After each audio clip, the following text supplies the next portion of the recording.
M study digital platform Jaipur से मैं doctor CL. Jat आपका सभी का हार्दिक अभिनंदन करता हूं। दोस्तों, साथियों, मित्रों, आज हम इस वीडियो के माध्यम से आप लोगों तक एक विशेष जानकारी पहुंचाने वाले हैं और जानकारी है हाल ही में राजसमंद की सांसद दिया कुमारी को हमारे अंतर्राष्ट्रीय स्तर पर जो संगठन है जिसका नाम है IPU, इंटर पार्लियामेंट्री यूनियन, इसका स्थायी सदस्य बनाया गया है। यानी वैश्विक स्तर पर इस संगठन की सदस्यता प्राप्त करना हमारे लिए एक गौरव का विषय है। तो आइए हम जानते हैं कि ये क्या संघ है, संगठन क्या है और ये किसके अधीन कार्य करता है। तो मैं आपको बता दूं, इस वीडियो में हम संपूर्ण जानकारी दिया कुमारी से संबंधित भी और हमारे IPU से संबंधित भी प्राप्त करेंगे। तो सबसे पहले हम बात करते हैं कि जो IPU है इसका मुख्यालय कहां पर है।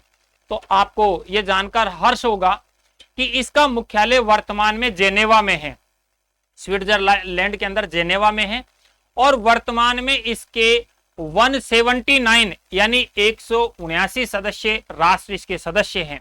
और खास बात यह है कि यह संयुक्त राष्ट्र संघ के अधीन कार्य करता है। संयुक्त राष्ट्र संघ की जनरल असेंबली यानी महासभा के द्वारा इसके सदस्यों का चयन किया जाता है और इसकी स्थापना संयुक्त राष्ट्र संघ से पूर्व हो चुकी थी, क्योंकि आपको पता है संयुक्त राष्ट्र संघ की स्थापना 24 अक्टूबर वर्ष 1945 को हुई थी। 24 अक्टूबर वर्ष 1945 को हुई थी, जबकि इसकी स्थापना वर्ष 1889 में हो गई। यानी यह वैश्विक स्तर पर 1889 में गठित एक संगठन है जिसका प्रारंभिक तौर पर मुख्यालय बर्न में हुआ करता था, स्विट्जरलैंड में। लेकिन उसके बाद में ब्रुसेल्स में इसका मुख्यालय बनाया गया, ओस्लो में बनाया गया और वर्तमान में वर्ष 1921 से इसका मुख्यालय जेनेवा में है, स्विट्जरलैंड के जेनेवा में। तो दोस्तों, मित्रों, आइए आज हम जानते हैं कि क्या है अंतर संसदीय संघ, इंटर पार्लियामेंट्री यूनियन। हाल ही में अंतर संसदीय संघ के अध्यक्ष ने, जिसका नाम है दुआर्ते पशेको, यह भी एक सांसद है, यह पुर्तगाल का सांसद है और यह वर्ष 2020 से लेकर के 2023 तक इसका अध्यक्ष रहेगा। पुर्तगाल के सांसद को इसकी अध्यक्षता दी गई है। और हां, चर्चा का विषय इसलिए भी है, करंट का प्रश्न यहां से भी बन सकता है कि अभी हाल ही में भारत के दौरे पर मार्च में ये दुआर्ते पशेको भारत में आए थे और यहां पर आकर के इसने मीटिंग की थी। इंटरनेशनल मीटिंग होती है। तो ये दुआर्ते पशेको ने भारतीय संसद भवन में केंद्रीय कक्ष में सांसदों को संबोधित किया था। ये कब की बात है? मार्च 2021 में, यानी लेटेस्ट की बात है। अब बात करते हैं कि ये अंतर संसदीय संघ है, ये क्या है। तो इसकी सबसे इंपॉर्टेंट जानकारी यह है कि IPU विश्व की विभिन्न राष्ट्रीय संसद जो हैं, इस संसदों को का एक अंतरराष्ट्रीय संगठन है और इसकी स्थापना वर्ष 1989 में हुई थी। और खास बात यह है कि इसका पेरिस नहीं, इसकी स्थापना कहां पर हुई थी? बर्न में हुई थी, जो मैं भी आपको बता चुका हूं।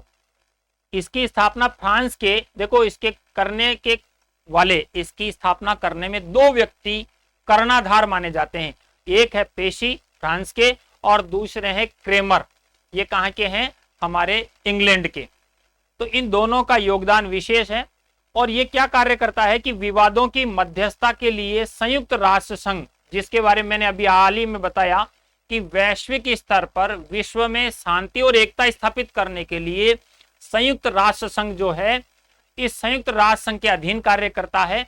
और संयुक्त राष्ट्र संघ जिसकी स्थापना 24 अक्टूबर वर्ष 1945 को की गई थी, जो आज विश्व में शांति और एकता स्थापित किए हुए है अब तक। यह क्षेत्रीय संसदीय जो संगठन है या अंतरराष्ट्रीय अंतर सरकारी संगठन है या गैर सरकारी संगठनों के निकट सहयोग से काम करता है। किसकी बात हो रही है? IPU की बात हो रही है। इसको हम शॉर्ट में क्या बोल देते हैं? IPU, यानी इंटर पार्लियामेंट्री यूनियन, अंतर संसदीय संघ। यह विश्व भर में राजनीतिक विचारों, रुझानों पर नजर रखने वाला एक विशिष्ट संघ है, विशिष्ट मंच है।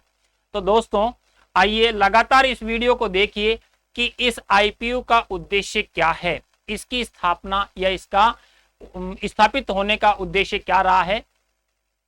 तो ये दुनिया भर में संसदीय संवाद को बढ़ावा देना है और लोगों के बीच में शांति व सहयोग बनाए रखने के लिए कार्य करना है। और खास बात यह है, यह अपने सदस्यों के बीच लोकतांत्रिक शासन, जवाबदेही और सहयोग को बढ़ावा देता है।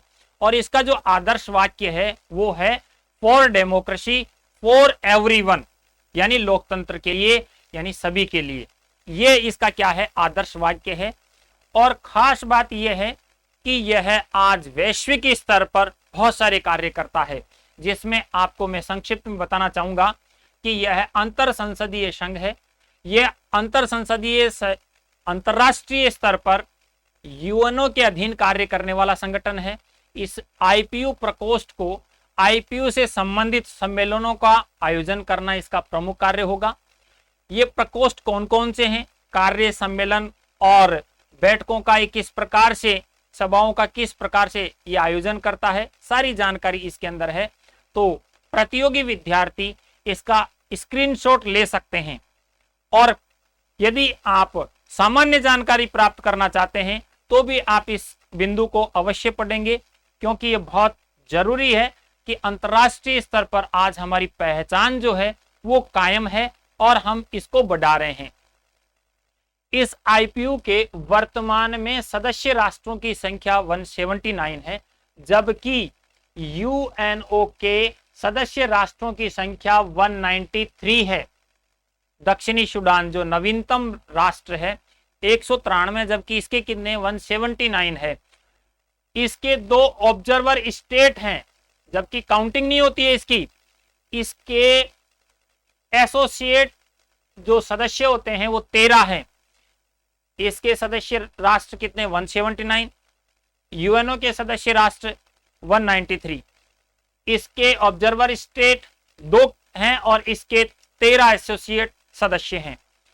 भारत इसका वर्ष 1949 में सदस्य बना। आईपीयू का सदस्य राष्ट्र भारत कब बना, तो याद रखना वर्ष 1949 में। इसका उद्देश्य सजीदा अंतर्राष्ट्रीय सम्मेलनों में भाग लेने के लिए दुनिया भर के सांसदों को एक साथ लाना है, यानी सांसदों के लिए स्पेशल ये संगठन है। इसने स्थायी मध्यस्थता, न्यायालय, राष्ट्र संघ और संयुक्त राष्ट्र संघ सहित अंतर्राष्ट्रीय कानून और संस्थानों के विकास में अग्रणी भूमिका निभाई है। और हाँ, फ्रांस और यूके की ओर से 1989 में इसको स्थापना करने में बहुत अहम योगदान रहा है। और इसका वर्तमान में 1921 से इसका मुख्यालय कहां पर है, जेनेवा, स्विट्जरलैंड में। नेक्स्ट हम बात करते हैं कि जो हमारे सांसद है दिया कुमारी, ये इस यूएन के ब्यूरो ऑफ आईपीयू की स्थायी समिति की सदस्य मनोनीत की गई है, हाल ही में की गई है, इसलिए हमें यह जानकारी प्राप्त करना जरूरी है। सांसद दिया कुमारी राजसमंद से हैं और इसको यूएन की इस bureau of inter parliamentary union की स्थायी समिति में सदस्यता के रूप में मनोनीत किया है। आईपीयू राजनीतिक बहुपक्षीय वार्ता के लिए एक स्थायी मंच है। तो ये हमारे दिया कुमारी जी है, इनके बारे में भी हम संपूर्ण जानकारी इसी वीडियो के माध्यम से प्राप्त करेंगे। दिया कुमारी जी ने क्या कहा है जब इनको सदस्य मनोनीत किया गया है, तो देखिए दिया कुमारी ने कहा है कि मैं सम्मानित महसूस कर रही हूं। यह ऐसा समय में हुआ है जब देश कोरोना वायरस जैसी महामारी से जूझ रहा है। आपातकालीन स्वास्थ्य संकटों को लेकर के संसद की प्रभावी प्रतिक्रिया, प्रभावी नीतियों को लागू करने और सार्वजनिक संसाधनों का विवेकपूर्ण ढंग से प्रबंधन करने में हमें एक बेहतरीन कल बनाने में मदद मिलेगी। और हाँ, एक सदस्य के रूप में मैं पूरे विश्व में भारत की कार्य छवि और शक्ति को मजबूत करने की आशा करती हूं और ऐसा प्रयास मैं करूंगी। इस प्रकार की बात दिया कुमारी जी ने इसकी सदस्य मनोनीत होने के बाद में मीडिया के सामने आकर के कहा है।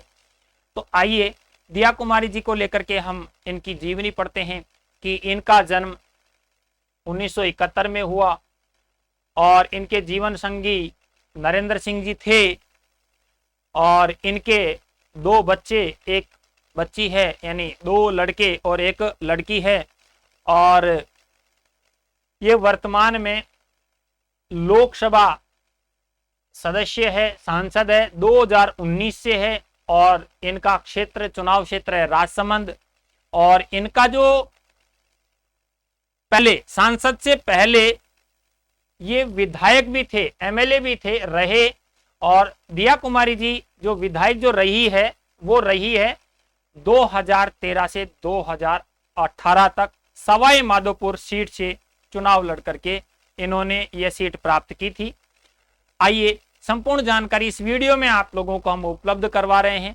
लगातार इस वीडियो को देखें, पसंद आए तो वीडियो को लाइक करें और चैनल पर नए हैं तो चैनल को सब्सक्राइब करते हुए बेल आइकन दबाएं, जिससे कि आपको नवीनतम जानकारी व प्रतियोगी विद्यार्थियों को मिलने वाली सारी लाइव क्लासेज इस चैनल के माध्यम से मिल सके। राजकुमारी जो दिया कुमारी जी हैं, इनको जन्म को लेकर के हमने बात कर ली। जन्म जयपुर में हुआ। भारतीय राजनीतिज्ञ व वर्तमान में राजसमंद से लोकसभा सांसद है। वे पूर्व राजस्थान विधानसभा में सवाई माधोपुर से विधायक थी, यानी एमएलए थी। जयपुर की राजकुमारी दिया कुमारी जयपुर के महाराजा सवाई सिंह और महारानी पद्मिनी देवी की पुत्री है। और खास बात यह है कि इनकी प्रारंभिक जो शिक्षा है मॉडर्न स्कूल दिल्ली में हुई और उसके बाद में महारानी Gayatri Devi girls public school है जयपुर में, इसमें हुई।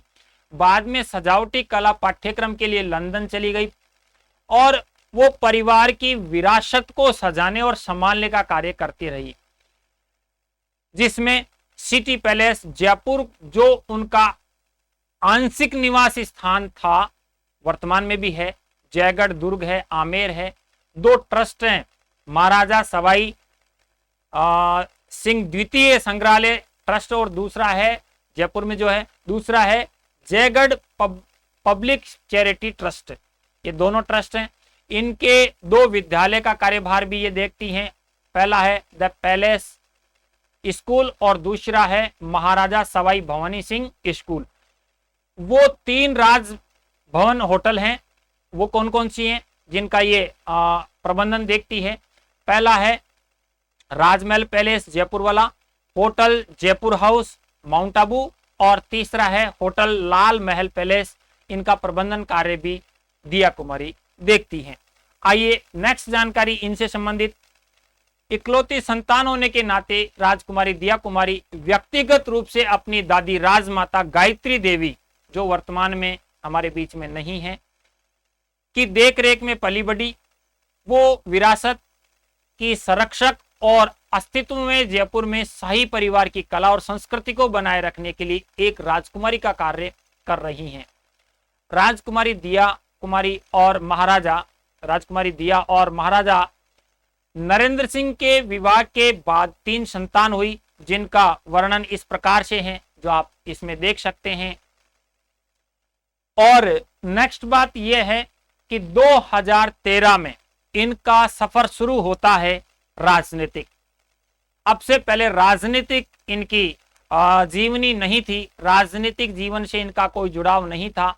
लेकिन 2013 में जयपुर में आयोजित भाजपा की रैली में गुजरात के तत्कालीन मुख्यमंत्री नरेंद्र मोदी व पूर्व मुख्यमंत्री वसुंधरा राजे व तत्कालीन भाजपा के जो अध्यक्ष हैं राजनाथ सिंह जी, इनकी मौजूदगी में भाजपा इन्होंने ज्वाइन की। और इसके साथ ही दिया कुमारी ने अपने दादी व जयपुर की पूर्व राजमाता गायत्री देवी के नक्शे कदम पर चलते हुए राजनीति में प्रवेश लिया। और यह आप फोटो के माध्यम से देख पा रहे हैं। इस प्रकार से इन्होंने 2013 में राजनीतिक सफर शुरू किया। और हाँ, सवाई माधोपुर से 2013 में किरोड़ी लाल जी को हरा करके ये क्या बनती हैं, सांसद बनती है, विधायक बनती है। और इन्होंने 7000 वोटों से विधायक की ये सीट प्राप्त की थी। और खास बात यह है कि इनको 2018 में टिकट नहीं मिलने के कारण इन्होंने 2019 में राजसमंद सीट बीजेपी से और चुनाव लड़ा और वर्तमान में सांसद है 2019 से। दिया कुमारी बनी राजसमंद की सांसद। देखिए यहाँ की भी डिटेल हम जान लेते हैं कि लोकसभा चुनाव 2019 में राजस्थान की 5 सबसे हॉट सीट मानी जाती थी, उसमें राजसमंद भी थी। और राजसमंद से कौन थी? दिया कुमारी ने शानदार जीत दर्ज की। उदयपुर संभाग के अधीन आने वाली इस संसदीय राजसमंद क्षेत्र से प्रत्याशी दिया कुमारी ने कांग्रेस प्रत्याशी देवकी नंदन गुर्जर को 5,51,916 वोटों से हराया। और राजस्थान इलेक्शन रिजल्ट 2019 में दिया कुमारी को 8,63,000 वोट मिले, जबकि देवकी नंदन गुर्जर को मात्र 3,11,000 वोट मिले। और ये वर्तमान में लोकसभा के अंदर सांसद है। तो दोस्तों इनके परिवार से संबंधित कुछ जानकारी और प्राप्त कर लेते हैं इस वीडियो में। सामाजिक बंधनों से लड़कर दिया कुमारी ने नरेंद्र सिंह जी से 1994 में शादी कर ली थी। 3 बच्चे हो गए। बड़े बच्चे का नाम अदनाम सिंह है और महाराजा भवन सिंह ने 22 नवंबर 2002 को अपना उत्तराधिकारी भी इनको नियुक्त कर लिया था। 2011 में जयपुर में गद्दी पर बैठने की रस्म अदा भी हो गई थी। दूसरे बेटे का नाम लक्ष्यराज सिंह है और बेटी का नाम गौरवी कुमारी है। 2018 तक दिया कुमारी के निजी जिंदगी में सब कुछ सामान्य चल रहा था, परंतु अचानक पति से तलाक के फैसले के लिए दिया एक बार फिर से सुर्खियों में आ गई थी। उन्होंने गांधीनगर स्थित फैमिली कोर्ट में अपने पति नरेंद्र सिंह से तलाक के लिए अर्जी लगाई और 2018 में उनका तलाक हो गया। यह है हमारे सांसद दिया कुमारी की व्यक्तिगत जीवनी, जिसको कि मैंने आपको इस वीडियो के माध्यम से बताने की कोशिश की है। ये इनका परिवार है और परिवार के अंदर आप देख पा रहे होंगे कि राजमाता गायत्री देवी जी जो कि यहाँ पर इस फोटो में विराजमान है। तो दोस्तों मैंने इस वीडियो के माध्यम से आप लोगों को बताया कि क्या है आईपीयू और वर्तमान में आईपीयू की सदस्य मनोनीत होने वाली है कौन, हुई है कौन, हमारे दिया कुमारी जी। तो आपको इस प्रकार के वीडियो प्राप्त करने के लिए एम स्टडी डिजिटल प्लेटफॉर्म से जुड़ना होगा और इसी प्रकार से आप अपना स्नेह और प्यार ऑनलाइन दुनिया में बनाए रखें। धन्यवाद।